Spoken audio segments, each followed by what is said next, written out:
ነይ ነይ እምዬ ማርያም ቤዛ ነሽ አሉ ለዓለም። እመቤታችን ቤዛ አይደላችም። ቤዛዊተ ዓለም ግን ድንግል ማርያም ትባላለች አትባልም? በደንብ ነው እንጂ የምትባለው የኔ ጌታ።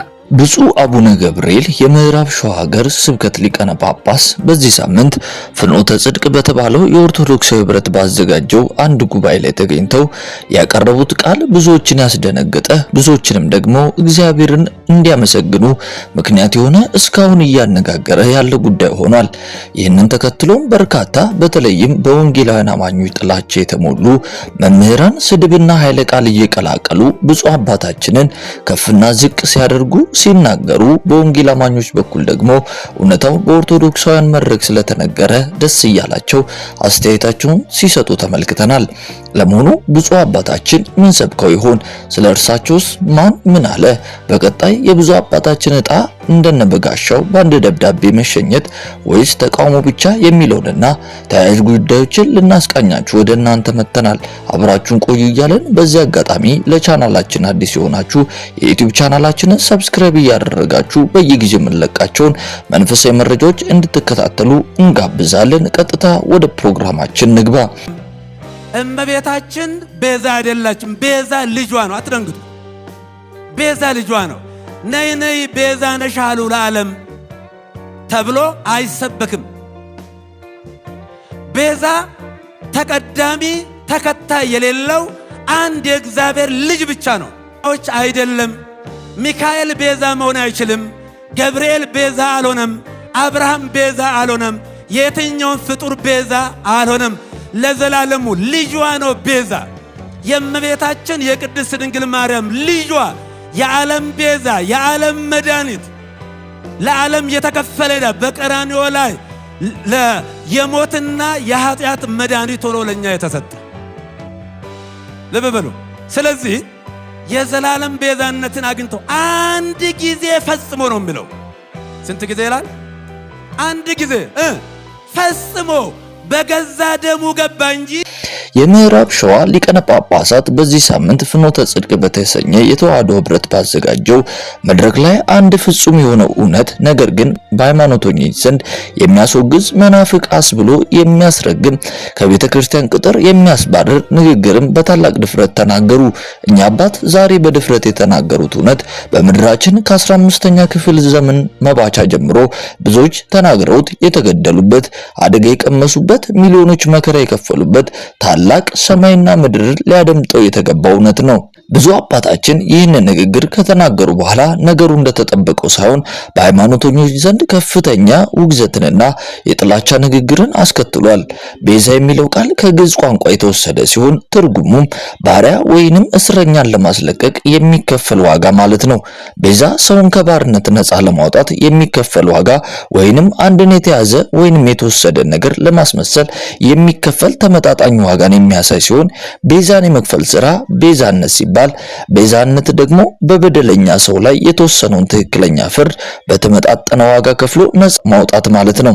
በዚህ መሰረት የሰው ልጅ ትክክለኛ ቤዛ ለሰው ልጅም ኃጢአተኛ ዋጋ የከፈለው ከፍሎም ነፃ ያወጣን አንድያ የእግዚአብሔር ልጅ ኢየሱስ። ለዚህ ነው የጥንት ሊቃውንት ኢየሱስን ቤዛ ሁሉ ለዓለም ብለው የሚጠሩት። ይህም ማለት የዓለም ሁሉ መድኃኒት ማለት ነው። ለዚህ ጉዳይ ሽመልስ ይፍሩ የተባለ የመጽሐፍ ቅዱስ አዋቂ ማርያም ቤዛ አይደለችም፣ ብፁዕ አቡነ ገብርኤል በዚህ ዘመን የግንባር ስጋ ሆነው ያልተሸፈነውን የክርስቶስን ወንጌል በግልጽነት እየሰበኩ ካሉ ኦርቶዶክሳውያን አባቶች አንዱ ናቸው። እግዚአብሔር በየዘመናቱ በዚች ቤተክርስቲያን የሚያስነሳቸው ያሉ አባቶችን ሳይ በመደነቅ ስሞላ 3 አስርት ዓመታት አለፈኝ። ብፁዕ አቡነ ገብርኤልና መንፈሳዊ ተግባር እየፈጸሙ ካሉት ከብፁዕ አቡነ በርናባስ አንደበት ካደመጥኳቸው ቃላት ጥቂቶቹን እየቆነጠርኩ በዚህ ገጽ አጋርቼም አውቃለሁ። ሰሞኑን መነጋገሪያ የሆነው የምዕራብ ሸዋ ሀገረ ስብከት ሊቀነ ጳጳስ የሆኑት የብፁዕ አቡነ ገብርኤል የበርካቶች መነጋገሪያ የሆነው ስብከት ደግሞ ቤዛነትን የተመለከተ ነው። የኢየሱስ ቤዛነት የመልእክታቸው ዋና ሐሳብ ቢሆንም እናቱን ቅድስተ ማርያምን የዓለም ቤዛ ወይንም ቤዛዊት ለዓለም ብሎ የማመን ልምድ በቤተ ክርስቲያን ውስጥ ስለተንሰራፋ ብፁዕነታቸው ማርያም የዓለም ቤዛ ለመሆኗን ከመናገራቸው በፊት አትደንግጡ ቢሉም በርካታ ኦርቶዶክሳውያን መደንገጣቸው አልቀረም። ብፁዕነታቸው በስብከታቸው ባስተላለፉት ግልጽ መልእክት ላይ ቤዛ መሆንና ማዳን የሚችለው ፈጣሪው የእግዚአብሔር ልጅ እንጂ ፍጡር አይደለም፣ ፍጡር ፍጡርን ማዳን አይችልም። ነቢዩ ኢሳይያስ ስለ ቤዛነት ሲናገር በመልአክ አይደለም፣ በአማላጅ አይደለም፣ እርሱ ራሱ የእግዚአብሔር ልጅ መጥቶ ያድናቸዋል ይላል። ለዘላለም ወደዳቸው፣ ተሸከማቸው። ፍጡር ቤዛ መሆን አይችልም። ቤዛ ማለት ስለሌላው ተላልፎ መሰጠት ማለት ነው። ነይ ነይ እምዬ ማርያም ነይ ነይ ቤዛ ነሽ አሉ ለዓለም ይባላል። ነገር ግን እመቤታችን ቤዛ አይደለችም፣ አትደንግጡ። ቤዛ ልጇ ነው። ቤዛችን ተቀዳሚና ተከታይ የሌለው አንዱ የእግዚአብሔር ልጅ ብቻ ነው። ዕብራውያን መጽሐፍ 9 ከ11 እስከ 15 ላይ ነገር ግን ክርስቶስ ሊመጣ ዘንድ ላለው መልካም ነገር ሊቀ ካህን ሆኖ በምትበልጠውና በምትሻለው በእጅ ባልተሰራች በዚህ ዓለም ፍጥረት ባልሆነች ድንኳን የዘላለም ቤዛነት አግኝቶ አንድ ጊዜ ፈጽሞ ወደ ቅዱስ የገባው በገዛ ደሙ እንጂ በፍየሎች በኮርማዎች ደም አይደለም ተብሎ ተጽፏል። ሚካኤል ቤዛ መሆን አይችልም። ገብርኤል ቤዛ አልሆነም። አብርሃም ቤዛ አልሆነም። የትኛውም ፍጡር ቤዛ አልሆነም። ቤዛችን ልጁ ኢየሱስ ክርስቶስ እንጂ እመቤታችን ማርያም አይደለችም ብለዋል። የመምህሩ ትምህርት ከእግዚአብሔር ዕውቀት የተቀዳና ዋና ምስክር ሆኖ ሳለ በርካታ ኦርቶዶክሳውያን ግን ደንግጠዋል። ስለ ማርያም ቤዛነት ሲሰሙት ከኖሩት የሰው ትምህርት የተነሳ ቤዛ አይደለችም የሚለውን ንግግር ከአንዳንድ ሊቀ ጳጳሳት አንደበት መስማታቸው ግርታን ፈጥሮባቸዋል።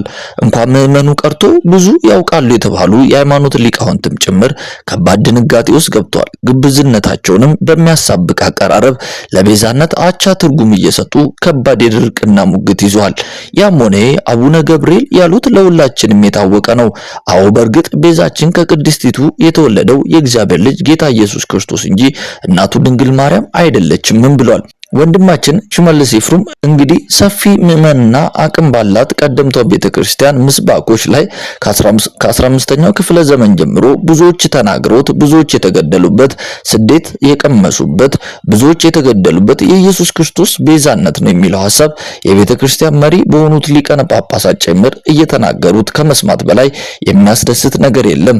ብፁዕ አባታችንን እንደቀደሙት መምህራን ከሚባለው በላይ ስማቸውን ከማጥፋት ከማብጠልጠል ቀጥሎም ከማገድ ይልቅ የሚናገሩትን እውነት ሰምቶ ገንዘብ ማድረግ አስፈላጊ ነው እያልን ውድ የክርስቲያን አዲስ የዩቲዩብ ቻናል ቤተሰቦቻችን በዛሬው ፕሮግራማችን እንግዲህ ብፁዕ አቡነ ገብርኤል የምዕራብ ሸዋ ሀገረ ስብከት ሊቃነ ጳጳሳት በፍኖተ ጽድቅ በተባለው ኦርቶዶክስ ህብረት ባዘጋጀው ጉባኤ ላይ ተገኝተው ያቀረቡትን ቃል እንደዚህ ባለመልኩ አጠር ባለመልኩ ያቀረብንበት ፕሮግራም ይህንን ይመስል ነበር። በፕሮግራማችን ላይ ያላችሁን ማንኛውንም አስተያየት ልትሰጡን ትችላላችሁ። አሁንም ደግሞ ለእናንተ ይበጃል የምንላቸውን መንፈሳዊ ህይወትን ያንጻሉ ያልናቸውን አዳዲስ ፕሮግራሞቻችንን ማቅረባችንን እንቀጥላለን።